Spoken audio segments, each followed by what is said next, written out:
people was too thick to see into the window or doorway. "Maybe we should come back later when the line isn't so long," said Henry. Violet agreed. "Even if people think this place is so great, I can't believe their doughnuts are better than the ones they make at Delilah's donut shop. And there's never a line like this there."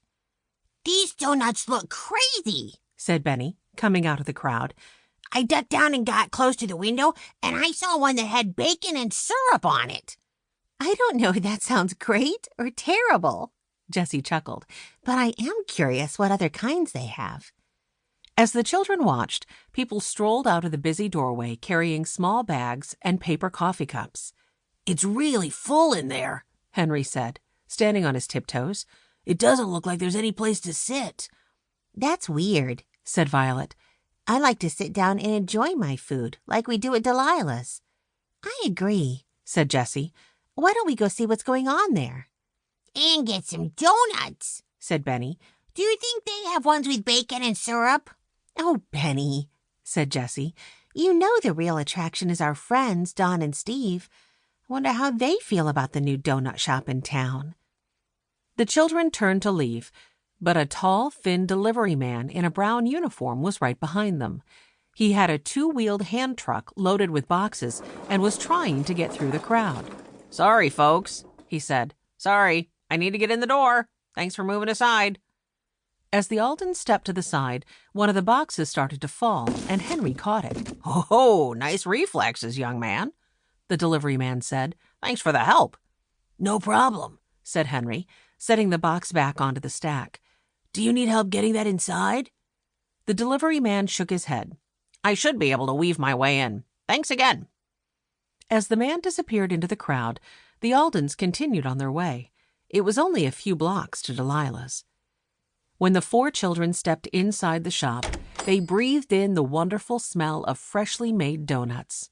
There were plenty of tables in the large open room. Customers sat, chatting and enjoying themselves. A few people stood at the counter ordering. "Aldens!" cried a friendly voice. "How nice to see you!" A short, dark-skinned woman with big, smiling eyes came around the corner, wiping her hands on her apron. She gave each of the children a quick hug. "Hi, Don," said Jessie. "We came to see you and your husband." "And your doughnuts," said Benny. Dawn laughed. "Of course you did," she said. "Please take a table and come up and order what you'd like. Steve is really busy right now, but I'm sure he'll say hello when he sees you." It looked like both Steve and Dawn were extra busy, even though the shop wasn't full of customers. The children could easily see Steve because he towered over most of the customers. He had wavy silver hair and broad shoulders. He came hurrying out from the back room with a large tray of doughnuts to put onto the racks behind the counter. Then he turned quickly to help the next customer at the counter. Dawn rang up orders, brought customers their doughnuts, and refilled coffee cups for people at tables. She barely seemed to have time to say hello to customers. "I've never seen Don and Steve so busy," said Jessie. "Dawn usually loves chatting with people. Sometimes she sits right down at the table." "You're right, Jessie," said Henry. "I wonder what's going on." The Aldens left their jackets at a table and went up to the counter. On the racks were signs with the names of each kind of doughnut: glazed, powdered sugar dunkers, chocolate dunkers, jelly doughnuts, and Delilah's classic buttermilk dolly doughnuts. "They all look so good," said Jessie. "I don't think I can decide. The chocolate dunkers are kind of gooey in a great way, and the buttermilk ones are so puffy and tasty. And then there are the glazed ones that practically melt in your mouth. We could each order a different one and share them," suggested Violet. "You guys can do that," said Benny. "I want one of each." Henry, Violet, and Jessie laughed. "You can order one, Benny," said Henry. "We can each pick our own favorite. And let's get some milk, too."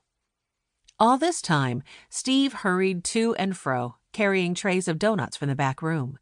When he saw the Aldens, he smiled and waved at them, and then he hurried away.